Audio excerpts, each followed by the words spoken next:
Well, you can't tell nowadays, but less than 200 years ago, much of Northwest Ohio was covered by swamps and marshland. And diving into the history of the Great Black Swamp, here's 13 ABC's Derek Witt in today's Metropark Meetup.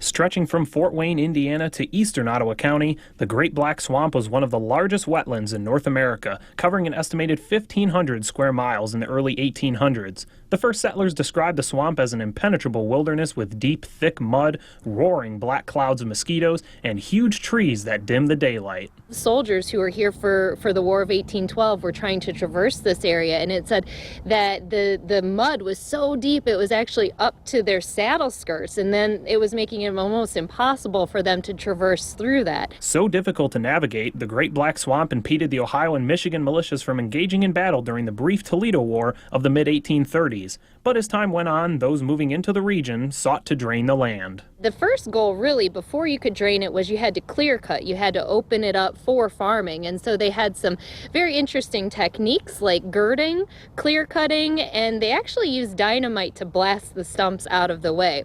Then in about the 1840s, they started to use tiles to actually drain the Great Black Swamp. As the swamp dried up, it transformed into some of the most fertile farmland in the world, establishing the importance of agriculture in our area.